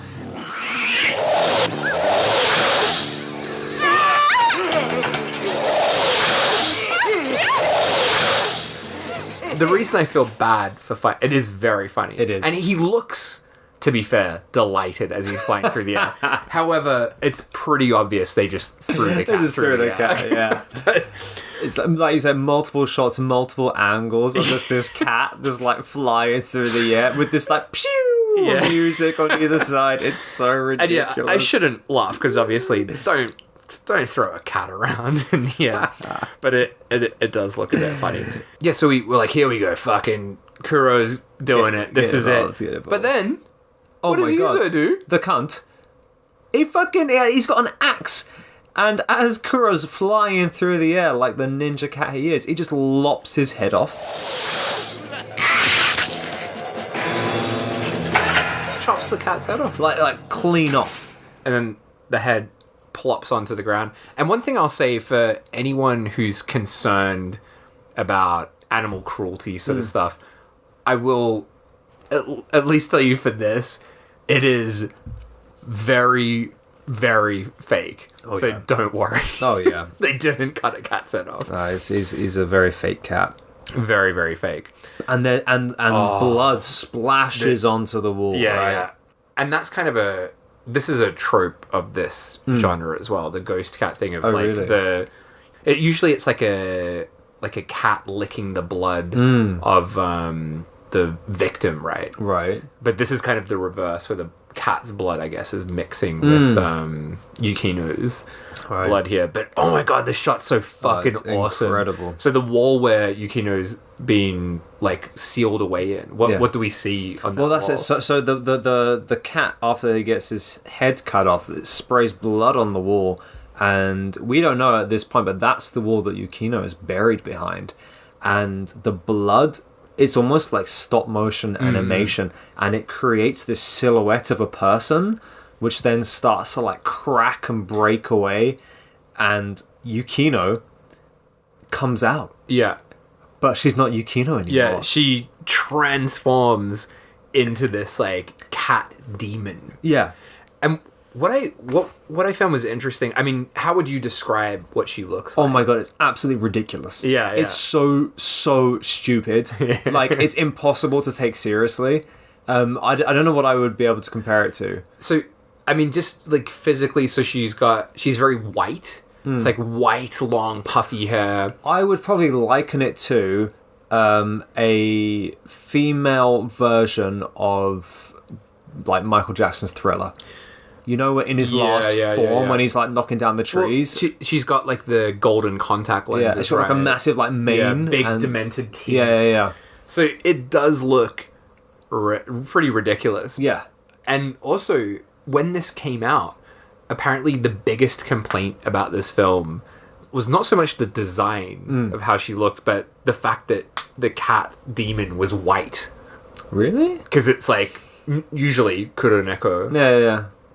a black cat demon kind of thing. So that's like the biggest complaint. But it is ridiculous and theatrical. And I loved it. And she got like sparkly hair and that's stuff. my favorite. It's like glitter. It's very and like stuff. glam rock, like it David totally Bowie is. Yeah. level. Actually, for me, it kind of reminded me of David Bowie in Labyrinth. Oh yeah, With the big hair, yeah. like the sparkles. It's fucking great. Oh, it was. I was.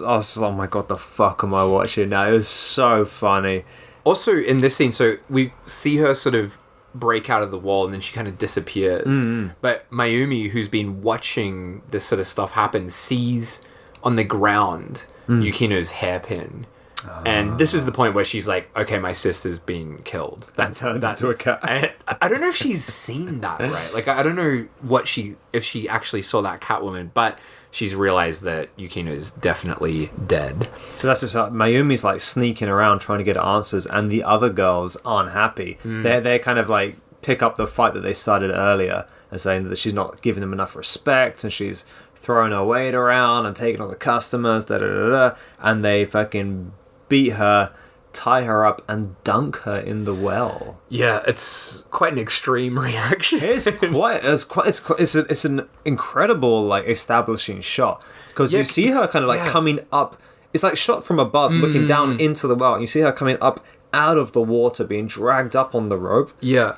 It's a brilliant opening shot. And it's quite abrupt as well. So at first you're like, whoa, what am I seeing? And yeah, it's really cool the way that cuts together. And the mama, Genzo's wife, is there once again beating her with some kind of stick. Yeah, they've got that same stick that they smashed up Yukino with, right? But what I kind of liked is that Mayumi just like doesn't give shits. She doesn't cry, she doesn't plead for her life. She's like, yeah, do your fucking worst. And it's kind of a little bit reminiscent of Kajimeko in the female prisoner. She does have that kind of vibe, right? She has that quality about her. She's got the great facial expressions where she doesn't need to say much. She says everything through her face. I do get the feeling this would be after those films, right? So I feel like they modeled that on her quite a bit. Yeah, even the hair and all the design of her character is very much that kind of style. So then what comes out of the well? Well, so they have that massive stick, they smack her, deliver essentially the final blow, and like, well, she's dead. So the mama, Genzo's wife, tells the brothel girls to basically just drop her in the well. So they let go of the rope, she drops down, but it's on one of those, like the, what do you call that? Pulleys. So as one of the ropes goes down, the other one comes up, and who's on the other side of the rope? It's I don't know who it is. It's Cat Lady. Thing. Yeah. David Bowie, looking Cat fucking ridiculous. Coming up out of the well, just like, meowing. There's a lot of meows going on. And this cat demon woman goes fucking nuts. Just completely bonkers in on this a scene. rampage. Slashes everyone.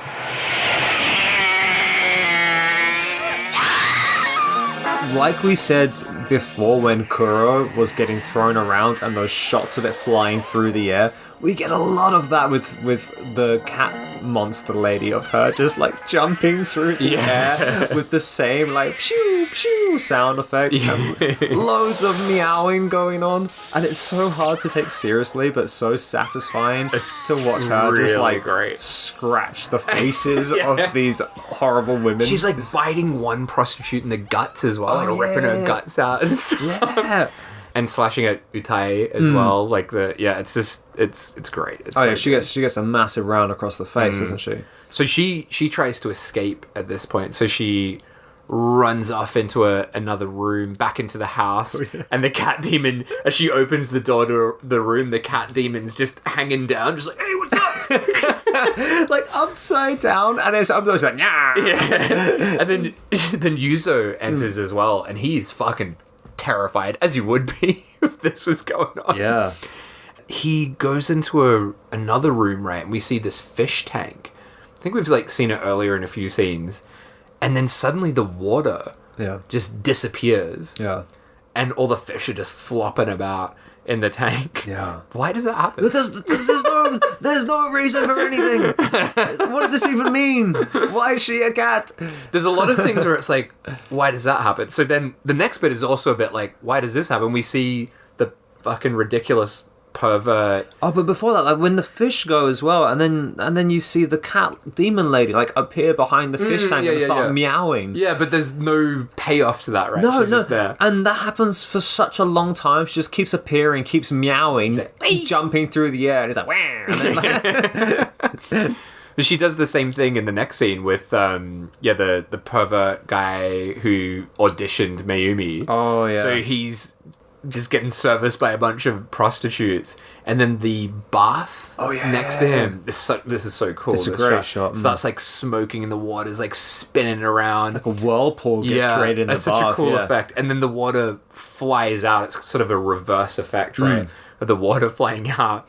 Again, the Yukino cat demon appears, but again, just fucking there. Meows. Just there. Just meows. Just saying what's up. Doesn't do anything. Just meowing.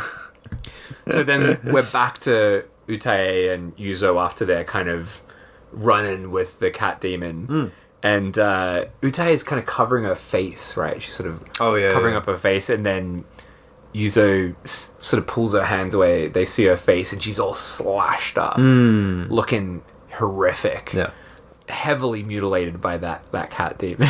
So this is the point where Yuzo, we learn he's basically trying to do a runner with the money. He's trying to get away. And He's like, fuck this. Gross. Yeah, this You're all is slashed up. Yeah. Not interested in you anymore. But she already said before, if you try to double cross me, and You're fucked. Yeah, and but he's not hanging around. He's like, there's fucking cat demons, and my wife has got cuts all over her face. He's like, I'm getting out of here. He tries to do a runner.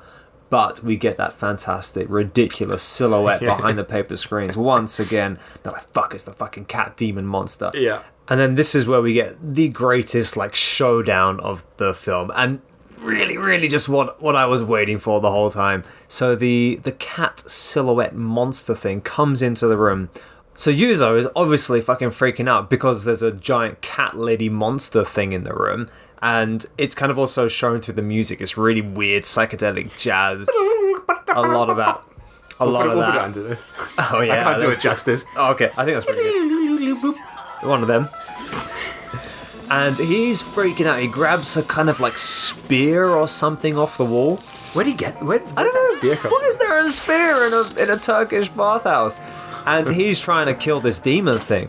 And like we saw with Kuro getting thrown around the room all the time, every time he tries to stab the cat monster, it kind of just jumps, and you get these shots of just its kind of like the flowing dress flying through the air and weird like noises, and you get a lot of this. He can't quite land the blow, and it's really getting to him. And it's kind of funny because the cat monster is like taunting him with that as well.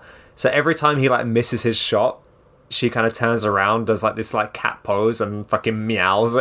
It's so ridiculous.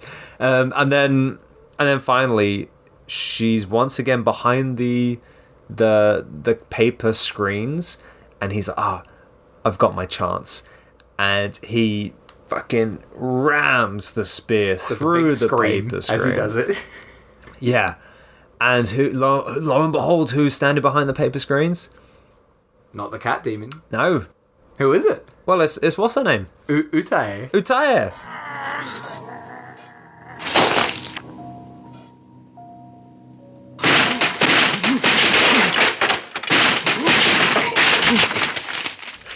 The mama of the bathhouse.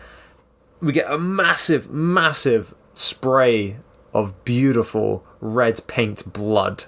The red paint blood that was very, very bright and heavily featured in a lot of the Pinky Violence films. Nothing like real blood whatsoever, but beautiful on screen. Sprayed through the paper screens all over Yuzu, and then he thinks, "Yeah, fucking did I kill the cat?" Yeah, I guess he's just. Yeah, he's just assumed that Utae was possessed, I guess, is maybe his assumption, because he's kind of like, okay, job done. Yeah. Because the next scene... But isn't it like the screens like fall down, and then he realizes who he's actually stabbed? Yeah. He realizes who he's killed, but then he kind of just chills out after that. And he goes and catches up with Mayumi, and he's like, yeah, we should get out of here. And they have a drink and they kampai, and he's kind of like just relaxed now.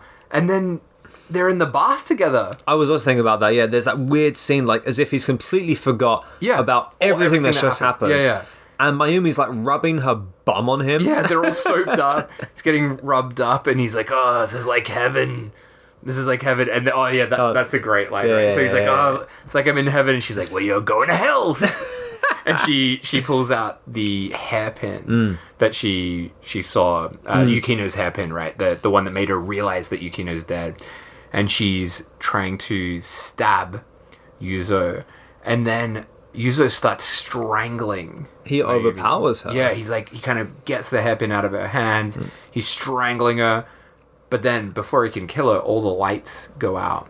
And the soap starts to fly, like all the kind of bubbles, right? Oh yeah, they all start to kind of move off the surfaces, kind of fly up into the air, and then bubbles are like flying around, which is kind of like a callback to that title sequence, right? Where you saw bubbles floating about. Really fucking cool visual moment. And then who shows up again? Cat lady, Kuro. Lady, Demon, Kuro, Yukino. does more jumping through the air with that ridiculous sound effect. And there's like mirrors as well, so everywhere, you know, she's chasing after Yuzo, but everywhere he goes, like a mirror, you know, of the cat demon kind of appears. So all he does is jump and meow. Yeah. That's all she does. Well, I mean, eventually she fucking does something else, but my god, there's a lot of jumping and meowing going on. so Yuzo's trying to fight back. He's got a big sword that he's gotten from somewhere. I can't remember where he got that. He keeps finding these weapons. But yeah, he's trying to fight this cat demon. And then, oh my god, his death is so satisfyingly extended and violent. Finally, we see an end to this absolute cunt of a character. It was so satisfying. First, she bites his ear off. Yeah. Beautifully. Yeah. There's so many stages to it. So bites his ear off. Then she rips plucks his eyeballs out. Yeah. Then pulls out his guts, like tearing out his guts, and all the while it's like still a sort of jumping kind of thing that we've seen all throughout it. And then as he's like had his ear ripped off, his eyes ripped out, his guts pulled out, he somehow blindly manages to cut the cat demon's head off. Again, like a throwback to before with Kuro's head getting cut off, and the head's like flying through the air, but then lands on his neck, and then we get the best fucking moment of the film where the cat demon's head bites down, and we get this amazing, again, very 70s spray of ridiculous, like, geysering blood. It's so fucking good.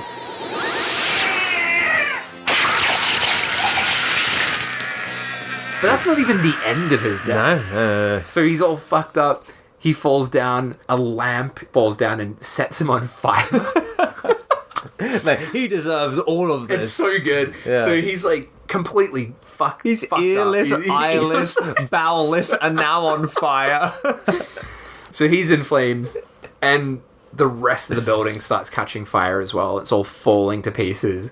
He's burnt to a fucking crisp. Yeah. But fucking Mayumi's still inside. Yeah. Because he choked her out while she was in the bath. Yeah. Unconscious in the bath, right? Yeah.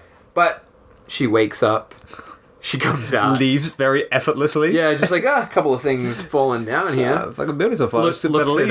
She looks at the toasted corpse of Yuzo, which is quite nice. And then as she goes out, we get such a fucking bonkers ending. Oh my god. The ending, man. So she looks up into the sky, up to the heavens, and sees her beloved sister. Very awkwardly sort of pasted into the shot. Who's, I guess, now an angel? I guess so, yeah. I mean, the only thing that I could take away was, I guess, Mayumi avenged her death. Yeah. And she changed from a cat demon into an angel. And then she just kind of floats away. Superimposed on terribly. Very badly superimposed. I feel like it was enjoyable, that moment. Didn't really need it, though. It could have just ended with Mayumi leaving the burning building. But that's it. Oh my god. The end. And those last 30 minutes. Holy shit. It's something else. Yeah, I don't think I've ever seen a film where this film is enjoyable start to finish. I love this whole film, but it cranks it up. Yeah. The last 20 minutes are insane. Yeah. Completely hyperactive finale to this film. And it's like watching completely two different films.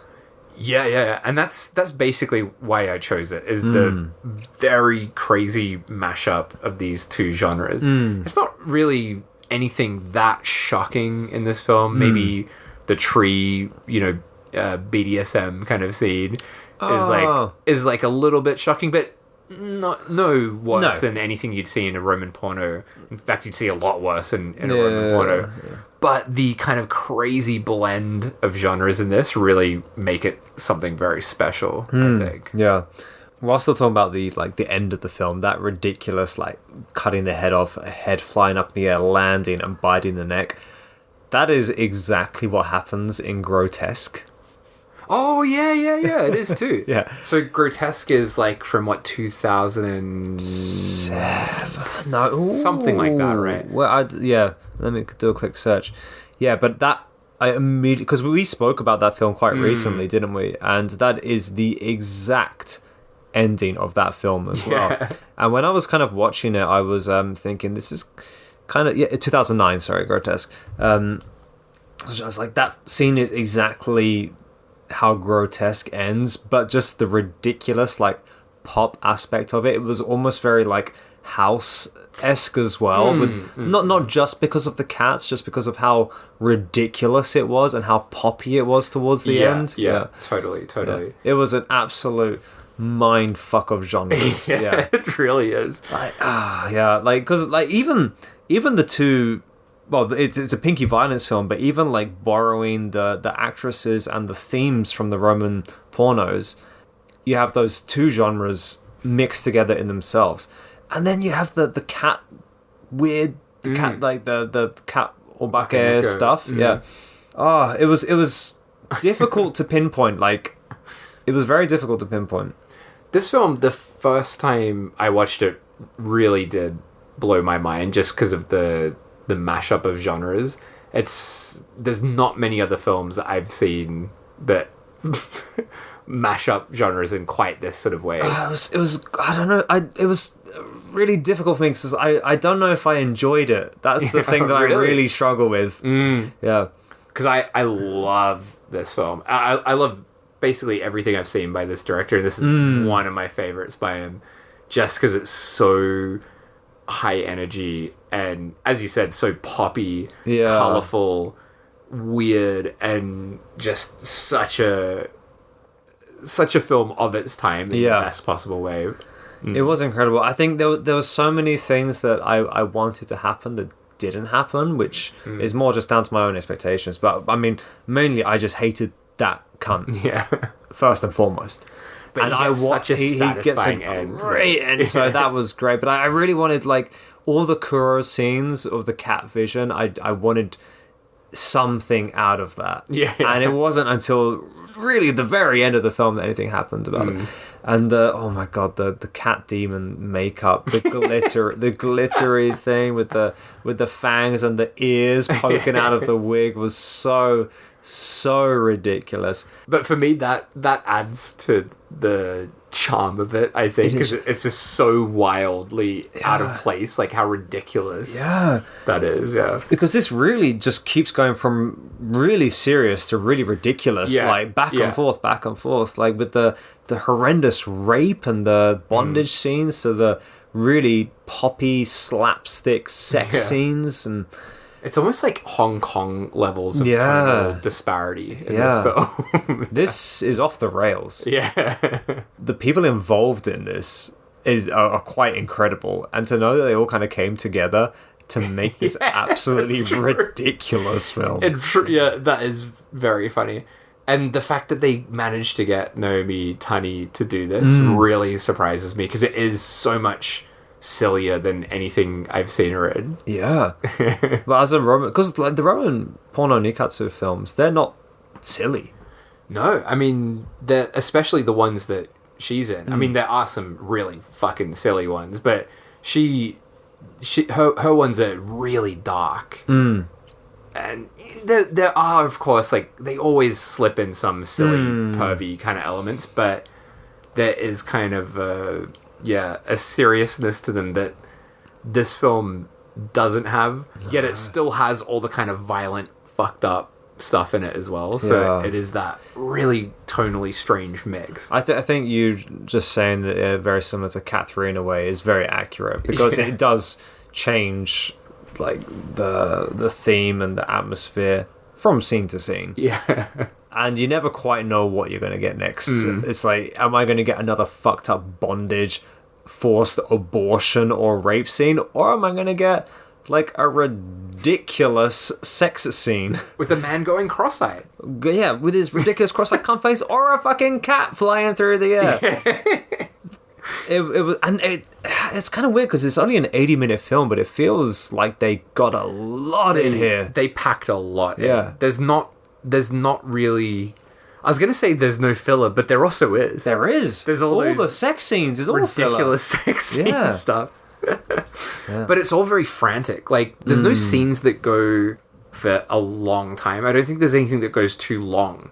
Like, even those gross sex scenes, they're very fucking frantic. It's like, guys, we got 80 minutes. Come on, we gotta get this shit in there. Yeah, pretty nuts. What about the wrong-ometer? You know what? this? I was fucking hell. I was thinking about it whilst I was watching it, and as I mentioned before, like, I was 50 or so minutes into the film. I was like, I've seen some rape and some bondage, but nothing that I haven't seen before.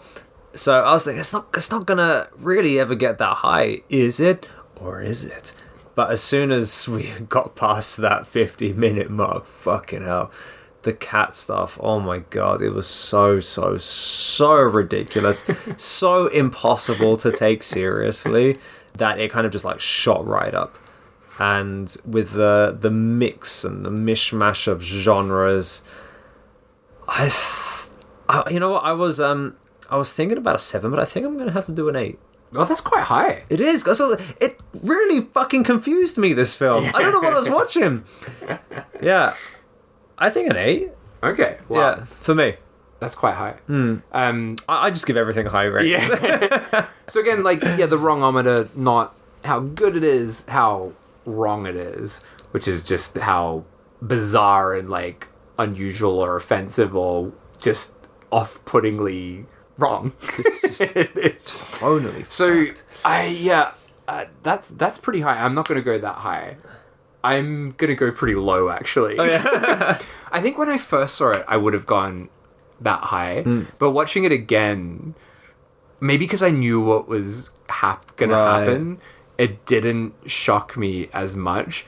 But that kind of random bondage scene in the middle does ramp it up, because it is so shockingly out of place in that film. And the fact that we have that scene, and then, as you said, a sparkly cat demon at the end. Yeah. That kind of insane mishmash. It does bump it up, but I'm only gonna go a 6. Okay, that's interesting you say that, though, because you said like the bondage scene ranks it up, but it's more not so much the bondage scene, but the fact that that's in the film, and then what, like 30-40 minutes later, we're seeing a sparkly cat demon. Yeah, it's more those two things both existing in this film is what cranks it up. Yeah.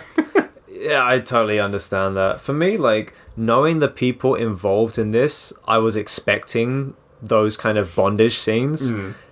But I think no one involved in either one of the studios, whether it be the Nikkatsu or the Toei studios, I'm pretty sure neither one of the people involved in this have ever done any sort of weird cat fucking fly and stuff. So that, I think for me, that's the reason why I have to rate it as high, because I was expecting the pinky violence, the bondage, and the ridiculous like girl gang stuff, but not a cat. Yeah, it is the cat stuff that cranks it up. Sure. Yeah. And the design of that cat as well. If it was like a really scary cat demon, it would probably be lower.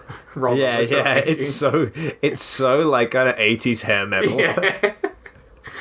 Yeah, fuck. I really love this film, though. So I do encourage people to go out and get that Mondo Macabro Blu-ray. They brought out a limited edition first, but I think there's like a standard edition coming out.